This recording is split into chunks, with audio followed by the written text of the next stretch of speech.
الرحمن الرحیم۔ السلام علیکم۔ کہانی شروع کرنے سے پہلے میں آپ سے درخواست کروں گی میرے چینل کو سبسکرائب کر دیجیے تاکہ میرے سبسکرائبر پورے ہو سکیں۔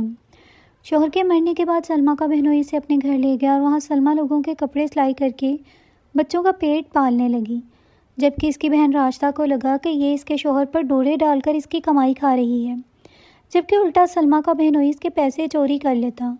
ایک دن سلمیٰ نے بہنوئی کو پکڑ لیا اور جب پیسوں کا تقاضا کیا تو اوپر سے راشدہ آ گئی اور اسے لگا میرے شوہر سے پیسے بٹور رہی ہے، تو اس نے کپڑے دھونے والے ڈنڈے سے سلمیٰ کو دھو ڈالا اور اسے بدچلن کہہ کر بچوں سمیت گھر سے نکال دیا، اور وہ باہر بیٹھی رو رہی تھی کہ اچانک اندر سے چیخوں کی آوازیں آنے لگیں، کیونکہ راشدہ کے دل و دماغ میں جھکر سے چل رہے تھے ایسے خیالات جن کو وہ جتنا جھٹکتی تھی اتنا ہی سر اٹھاتے تھے۔ وہ یہ سب نہیں سوچنا چاہتی تھی، مگر روز وہی منظر دیکھ کے اس کے شکوک و شبہات پکے ہونے لگتے تھے۔ اسے کچھ سمجھ نہیں آ رہا تھا وہ کس طرح اپنے دل کو سمجھائے کہ یہ سب وہم کے سوا کچھ نہیں۔ بھلا اس کی سگی بہن سلمیٰ ایسا کیوں کرے گی اس کے ساتھ؟ وہ ہر بار یہ سوچتی، مگر سلمیٰ کا بلا کا حسن اور کم عمری کسی بھی مرد کو اپنی جانب لبھا سکتی تھی، اور مرد تو ہوتا ہی بے وفا ہے۔ پرویز جیسے ہی گھر آتا سب سے پہلے سلمیٰ کے پاس جا بیٹھتا تھا، اور یہ بات راشدہ کو گوارا نہ تھی۔ وہ کب سے برداشت کر رہی تھی، مگر آج تو حد ہی ہو گئی تھی۔ آدھی رات کو پانی پینے کچن کی جانب جا رہی تھی تو ہلکی سی آواز پہ چونک اٹھی۔ یہ آوازیں سلمیٰ کے کمرے سے آ رہی تھیں۔ وہ اس وقت کس سے بات کر رہی تھی؟ راشدہ نے کچھ حیرت سے اس کے کمرے میں جھانکا تو وہاں اس کا شوہر پرویز دکھائی دیا، جو مسکرا کے کچھ پیسے گن رہا تھا، جبکہ سلمیٰ کا چہرہ جھکا ہوا تھا۔ راشدہ کے تن بدن میں آگ لگ گئی تھی۔ اس کا مطلب اس کا شوہر اپنی ساری کمائی سلمیٰ پہ لٹا رہا تھا۔ وہ پرویز کو آتا دیکھ کر جلدی سے اپنے کمرے میں چلی گئی اور چادر اوڑھ کر سوتی بن گئی، لیکن اس کا دل پتے کی طرح کانپ رہا تھا۔ غم و غصے سے اس کا برا حال تھا۔ سلمیٰ، یہ تو نے کیا کر دیا؟ ناگن بھی ساتھ گھر چھوڑ دیتی ہے۔ وہ دل ہی دل میں اس کو کوسنے لگی تھی۔ اس کا دل خون کے آنسو رو رہا تھا۔ اسے وہ دن اچھے سے یاد تھا جب اچانک اسے ندیم کی موت کی خبر ملی تھی، اور جب وہ اپنی بہن کے گھر پہنچی تو دیکھا گھر میں ہر طرف کوہرام کا سما تھا۔ ندیم کی خوبصورت نوجوان بیوی میت کے پاس بیٹھی چیخ چیخ کر رو رہی تھی۔ یہ منظر وہاں موجود ہر انسان کی آنکھوں کو اشکبار کر رہا تھا۔ ہر کوئی اتنی جوان موت پہ حیران ہونے کے ساتھ ساتھ دکھی بھی بہت تھا۔ کسی نے کبھی یہ گمان نہ کیا تھا کہ ایک ایسے انسان کا جنازہ دیکھنا پڑے گا۔ ایسے میں راشدہ اس کے پاس چلی آئی۔ اس کا بھی غم سے بہت برا حال تھا۔ وہ دو ہی بہنیں تھیں اور ایک دوسرے کا سہارا تھیں، کیونکہ ان کے والدین اس دنیا میں نہ تھے۔ یہی وجہ تھی کہ وہ دونوں بہنیں ایک دوسرے کا غم بہت زیادہ محسوس کرتی تھیں۔ راشدہ سے سلمیٰ کی یہ حالت دیکھی نہ جا رہی تھی۔ اس کا دل اپنی بہن کی حالت دیکھ کر پھٹا جا رہا تھا۔ جیسے ہی راشدہ نے سلمیٰ کے کندھے پر ہاتھ رکھا، راشدہ اپنی بہن کو چپ کرانے کی کوشش کر رہی تھی، لیکن سلمیٰ کسی طور چپ نہ ہو رہی تھی، اور اسی طرح روتے روتے اچانک وہ بے ہوش ہو کر گر پڑی تھی۔ راشدہ اس کی یہ حالت دیکھ کر بوکھلا سی گئی تھی، اسی لیے اس نے وہاں موجود خواتین کے ساتھ مل کر اسے اس کے بیڈ روم میں پہنچا دیا تھا اور ڈاکٹر کو بلایا گیا تھا۔ ڈاکٹر نے جب اس کا معائنہ کیا تو ڈاکٹر نے راشدہ کو بتایا کہ سلمیٰ کو خوش رہنے کی بہت ضرورت ہے۔ وہ اتنا بڑا صدمہ برداشت نہیں کر پا رہی۔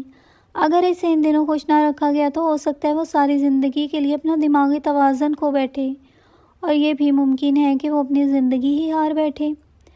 راشدہ نے جب ڈاکٹر کے منہ سے یہ الفاظ سنے تو اس کے ہاتھ پاؤں پھول گئے، لیکن چونکہ وہ خود اپنے شوہر کے ساتھ بمشکل گزارا کر رہی تھی تو اس کے لیے سلمیٰ کو اپنے ساتھ اپنے گھر لے جانا بہت مشکل لگ رہا تھا۔ اب وہ سوچ میں پڑ گئی تھی کہ ایسا کیا کیا جائے جس سے اس کی بہن کی صحت ٹھیک ہو جائے، کیونکہ اس کے پاس اس دنیا میں ایک واحد سہارا بچا تھا۔ راشدہ نے سلمیٰ کو اس کے ساس کے حوالے کیا اور نہ چاہتے ہوئے بھی اپنے گھر واپس آ گئی۔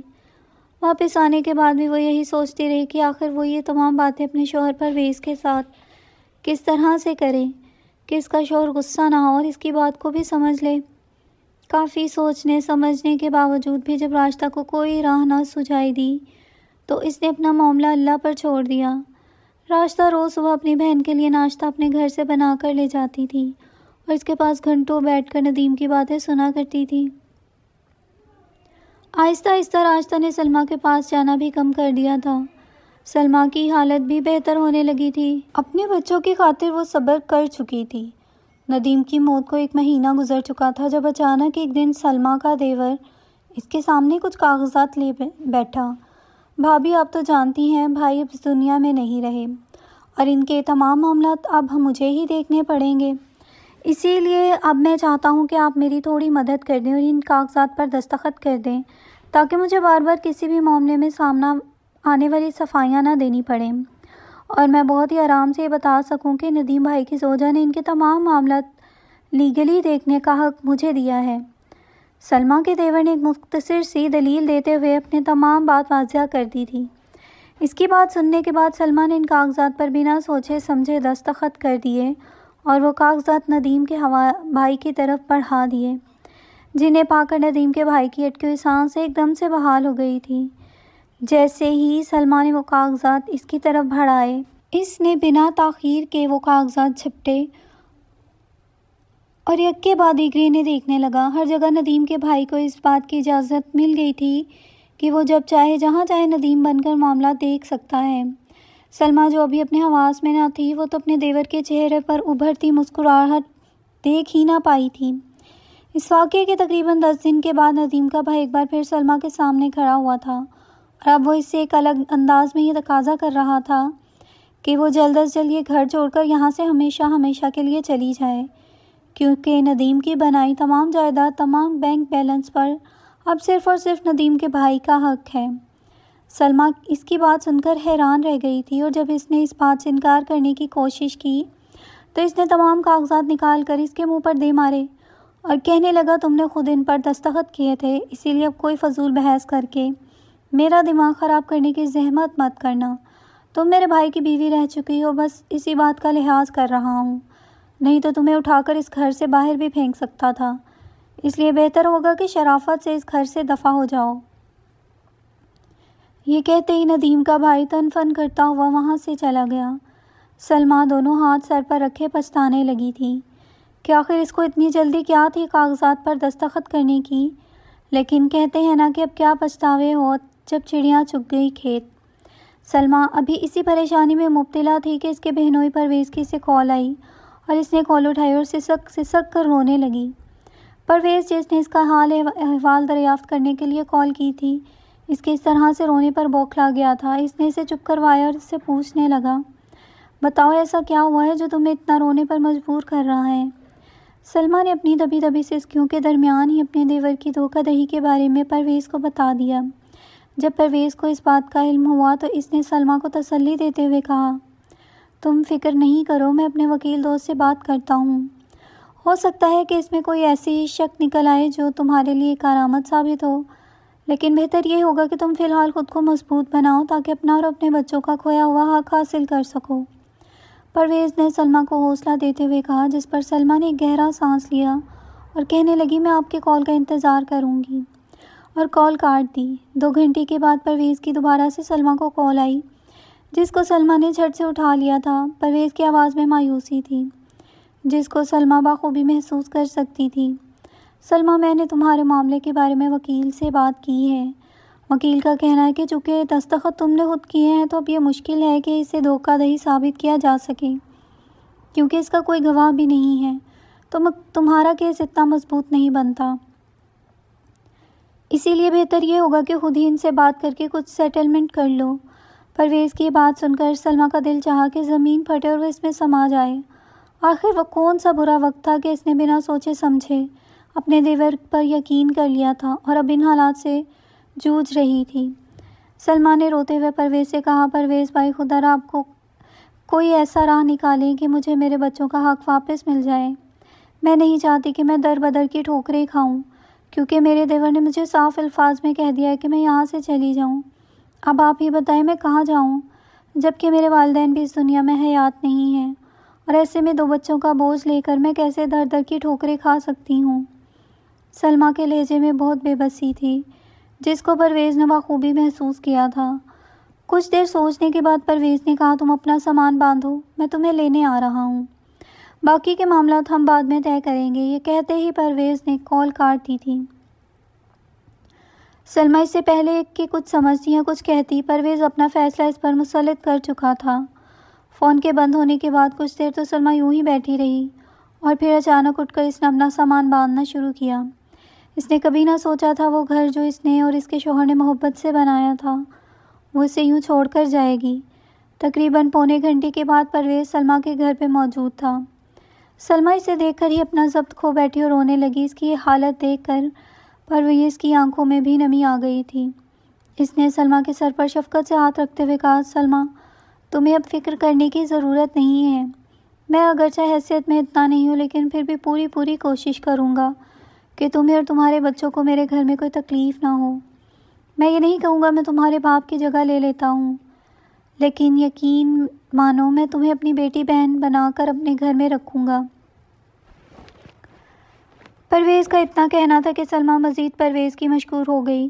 پرویز نے سلمیٰ کو اور اس کے بچوں کو لیا اور اس گھر سے سلمیٰ کو لے آیا۔ سلمیٰ کی ساس جو کہ اپنے بیٹے کی زندگی میں اس کے گن گاتے نہ تھکتی تھی، اب سلمیٰ کے جانے پر اس نے کسی قسم کا بھی اظہار افسوس نہ کیا تھا، بلکہ اسے دیکھ کر تنفر سے اپنا سر جھٹکا تھا اور منہ میں بڑبڑانے لگی تھی۔ یہی حال سلمیٰ کے دیور اور اس کی بیوی کا تھا۔ سلمیٰ کو ان لوگوں کی حقیقتیں بہت تکلیف دے رہی تھیں۔ اس نے کبھی نہ سوچا تھا کہ اس کا دیور اور دیورانی جو اسے بھابھی بھابھی کہتے نہ تھکتے تھے، آج اس طرح سے ان کے ساتھ پیش آئیں گے۔ سلمیٰ نے آخری بار حسرت سے اس گھر کو دیکھا اور باہر کی جانب چل دی۔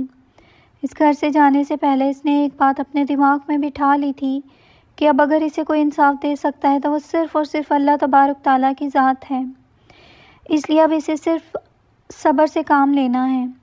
پرویز سلمیٰ کا سامان اٹھایا جیسے ہی اپنے گھر میں داخل ہوا تو راشدہ نے دیکھا۔ پہلے تو وہ بہت حیران ہوئی، لیکن جب سلمیٰ نے اپنے اوپر ہوئے ظلم کے بارے میں راشدہ کو بتایا تو راشدہ کا دل چاہا کہ وہ ان لوگوں کے سامنے جا کھڑی ہو اور ان سے اپنی بہن کے لیے انصاف مانگے، لیکن حالات اسے یہ اجازت نہ دیتے تھے اور سلمیٰ نے بھی اسے یہ سب کرنے سے منع کر دیا تھا۔ کچھ دن تو سلمیٰ یوں ہی رہی، لیکن جب اس نے دیکھا کہ اس کے آنے کے بعد اس کی بہن کے حالات تنگ ہو گئے ہیں تو اس نے اپنی خوشی سے گھر میں کپڑے سینے کا کام شروع کر دیا، کیونکہ وہ کسی پر بوجھ نہ بننا چاہتی تھی۔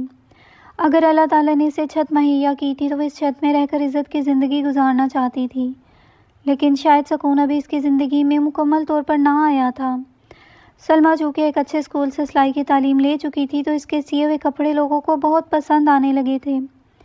یہی وجہ تھی کہ ایک کے بعد ایک اس کا گاہک بنتا جا رہا تھا اور آہستہ آہستہ اس نے خوشحالی کا سفر طے کرنا شروع کر دیا تھا۔ لیکن شاید سلمیٰ کی قسمت کا تارا ابھی بھی گردش میں تھا۔ جب پرویز نے دیکھا سلمیٰ اچھا کمانے لگی ہے تو اس نے سوچا کہ کیوں نہ سلمیٰ سے پیسے بٹورے جائیں۔ یہی وجہ تھی کہ اب جب بھی اپنے کام سے واپس آتا تو سلمیٰ کے پاس بیٹھ جاتا۔ سلمیٰ معصوم تھی اور اس کی باتوں میں آ جاتی تھی۔ پرویز اس کے سامنے بیٹھ کر مہنگائی اور گھر کے بڑھتے اخراجات کا رونا روتا تھا اور کچھ پیسوں کا تقاضا کرتا تھا۔ سلمیٰ خاموشی سے اسے پیسے دینے لگی تھی۔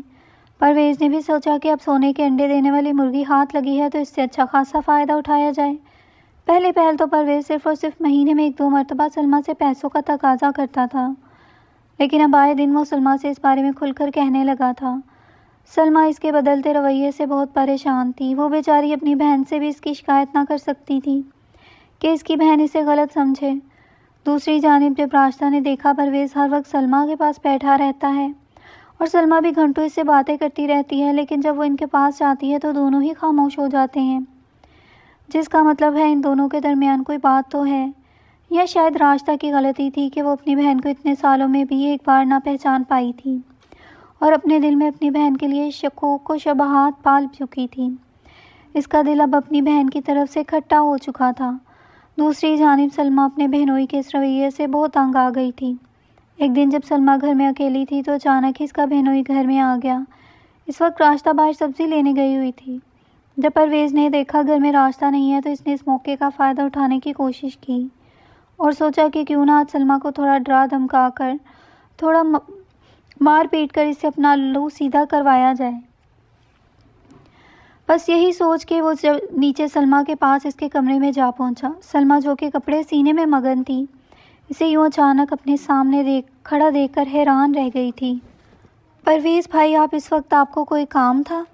سلمیٰ نے حیران نظروں سے اس کی طرف دیکھتے ہوئے اس سے سوال کیا۔ جس پر وہ کہنے لگا، دیکھو سلمیٰ، بات سیدھی ہے کہ میں نے تمہیں بہت عرصے سے اپنے گھر میں رکھا ہے، جس کا مطلب یہ ہے کہ تمہیں کوئی کرایہ وغیرہ نہیں دینا پڑا، اور تم بھی ایک مضبوط پناہ گاہ میں رہ رہی ہو بنا کسی ڈر کے۔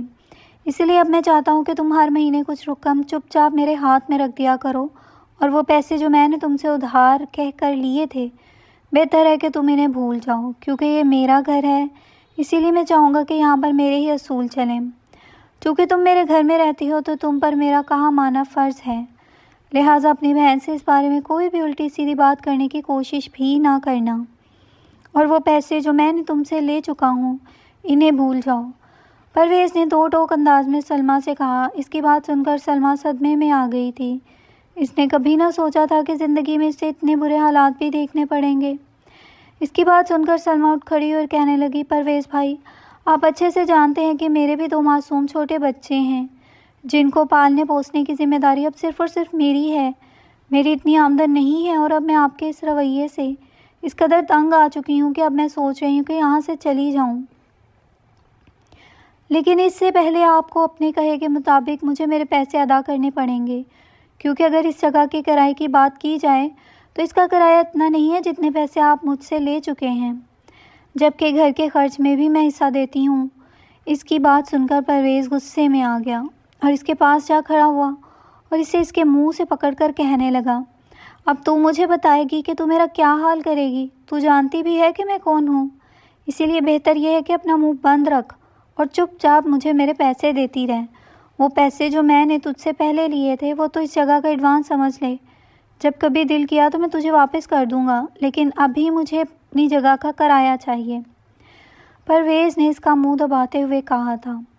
اس سے پہلے کہ سلمیٰ اپنے آپ کو چھڑا پاتی یا کچھ کہہ پاتی، راشدہ اچانک ہی کمرے میں داخل ہو گئی اور سلمیٰ اور پرویز کو اس طرح ایک دوسرے کے قریب کھڑا پا کر اس کا شک یقین میں بدلنے لگا تھا۔ یہی وجہ تھی کہ راشدہ نے نہ آؤ دیکھا نہ تاؤ، سیدھا ہی کپڑے دھونے والا ڈنڈا اٹھائے اور اس سے ہی اپنی جان سے پیاری بہن کو پیٹنے لگی۔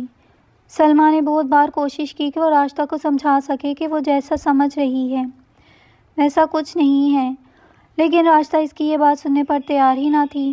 وہ غصے میں پاگلوں کی طرح اسے پیٹے جا رہی تھی۔ دوسری جانب راشدہ کا شوہر کھڑا مسکرا رہا تھا، ایسے جیسے اس نے یہ تمام معاملات یہ تماشا دیکھنے کے لیے ہی سر انجام دیے ہوں۔ راشدہ اسے پیٹتے ہوئے کہہ رہی تھی، بدبخت، اگر تجھے یہی گل کھلانے تھے تو تم مجھے پہلے بتا دیتی، میں تیری کہیں اور شادی کرا دیتی تاکہ تجھے سکون ہو جاتا اور تو میرا گھر برباد نہ کرتی۔ تو نے ایک بار بھی نہ سوچا کہ میں تیری سگی بہن ہوں؟ راشدہ کے لہجے میں دکھ، غصہ سب کچھ تھا۔ سلمیٰ کہنے کی کوشش کر رہی تھی کہ وہ جیسا سمجھ رہی ہے ویسا کچھ نہیں ہے، لیکن راشدہ نے اس کی ایک نہ سنی۔ جب وہ اسے پیٹتے پیٹتے تھک گئی تو اس نے سلمیٰ کو بازو سے پکڑا اور اسے گھر سے باہر نکال دیا۔ اس کے چھوٹے معصوم بچے جو اپنی ماں کو یوں پٹتا دیکھ کر رونے لگے تھے، راشدہ نے ان پر بھی رحم نہ کھایا اور سلمیٰ کے ساتھ ساتھ انہیں بھی دھکے مار کر گھر سے نکال دیا اور اپنا دروازہ بند کر دیا۔ سلمیٰ راشدہ کے اس رویے پر بے آواز آنسو بہا رہی تھی۔ تبھی اس نے خاموشی سے آسمان کی طرف دیکھا اور نظریں جھکا لی۔ یہ صرف ایک لمحے کا کام تھا۔ اس کی آنسوں سے بھری نگاہوں نے جیسے ہی دوبارہ زمین کا رخ کیا تو اچانک ہی اندر سے راشدہ کے چیخنے چلانے کی آوازیں آنے لگی تھیں۔ سلمیٰ یہ آوازیں سن کر ایک دم سے اٹھ کھڑی ہوئی تھی اور زور زور سے دروازہ پیٹنے لگی تھی، لیکن دروازہ کوئی بھی نہ کھول رہا تھا۔ راشدہ کی چیخیں بلند سے بلند ہو رہی تھیں۔ تمام محلے والے بھی اکٹھے ہو گئے۔ جب انہوں نے دیکھا کہ کوئی دروازہ نہیں کھول رہا تو سب نے مل کر دروازہ توڑ دیا۔ جیسے ہی سلمیٰ ان سب کے ساتھ اندر داخل ہوئی تو یہ دیکھ کر اس کی چیخیں نکل گئیں کہ اس کی بہن جو ابھی بالکل سلامت تھی، لیکن اچانک ہی بجلی کی تار جو صحن سے چھت کی جانب جاتی تھی وہ کیسے ٹوٹ کر راشدہ پر گری تھی، اور اسے بچانے کے لیے پرویز نے جب اسے ہاتھ لگایا تو وہ بھی اس کی لپیٹ میں آ چکا تھا۔ اس وقت دونوں بس ہلکی سی سانسیں لے رہے تھے۔ تمام محلے داروں نے جلدی جلدی ڈنڈے سے تار ہٹائی اور راشدہ کو اٹھایا اور اسپتال لے گئے۔ اسپتال لے جانے کے بعد یہ معلوم ہوا کہ راشدہ اس دنیا سے جا چکی تھی اور پرویز بھی جانبر نہ ہو سکا۔ بجلی کی تار بہت طاقتور تھی۔ جب سلمیٰ نے اپنی بہن کی یہ حالت دیکھی تو اس کا دل خون کے آنسو رونے لگا۔ کاش یہ سب نہ ہوا ہوتا، اس نے تو کوئی بد دعا بھی نہیں دی تھی۔ سلمیٰ بہت دکھی تھی۔ اس نے اسی محلے میں ایک خالی مکان دیکھا اور وہاں کرائے پر شفٹ ہو گئی۔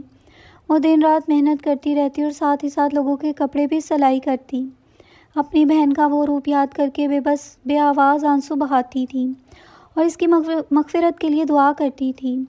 ہماری قسمت میں ہی یہ سب ہونا لکھا تھا۔ پھر ایک دن اللہ تعالیٰ نے اس بے گناہ کی بے گناہی کچھ یوں ثابت کی کہ ایک انجان شخص سلمیٰ کو ڈھونڈتا ہوا ایک دن اس کے دروازے پر آ پہنچا۔ سلمیٰ نے اسے نہیں پہچانا تھا، مگر وہ بولا، بھابھی میں کب سے آپ کی تلاش میں ہوں۔ میں ندیم کا دوست اور وکیل ہوں۔ جن دنوں کار ایکسیڈنٹ میں ندیم کا انتقال ہوا ان دنوں میں ملک سے باہر تھا۔ 2 ماہ پہلے میں واپس آیا ہوں۔ بھابھی، ندیم نے لائف انشورنس کروائی تھی اور بینیفیشری میں آپ کا نام دیا ہوا ہے۔ آپ کے سسرالوں نے بہت کوشش کی اس رقم کو ہتھیانے کی، مگر کاغذی کارروائی میں نے کی تھی اور یہ آپ کی امانت ہے۔ اس نے 1 کروڑ کا چیک سلمیٰ کی جانب بڑھایا اور بولا، آپ کا گھر بھی آپ کے نام پہ ہے اور سب آپ کو ملے گا۔ کسی نے آپ کو غلط اطلاع دی تھی کہ کچھ نہیں ہو سکتا۔ اب آپ تیار رہنا، میں چند دنوں میں آپ کا گھر خالی کروا دوں گا۔ وہ آدمی خوشی خوشی اس کو یہ سب سنائے جا رہا تھا اور سلمیٰ کے آنسو اس کے چہرے کو بھگونے لگے تھے۔ اللہ تعالیٰ نے اس کے صبر کا پھل دیا تھا۔ اس کے بچوں کا حق اسے واپس مل گیا تھا۔ آج وہ اپنے گھر آ گئی تھی اور اس کا دیور بے گھر ہو چکا تھا، مگر اب سلمیٰ کسی کو اپنا حق نہیں چھیننے دے گی۔ اس نے خود سے عہد کیا۔ اللہ کی لاٹھی بے آواز ہوتی ہے اور جس نے سلمیٰ پہ ظلم کیا تھا سب اپنے انجام کو پہنچ چکے تھے۔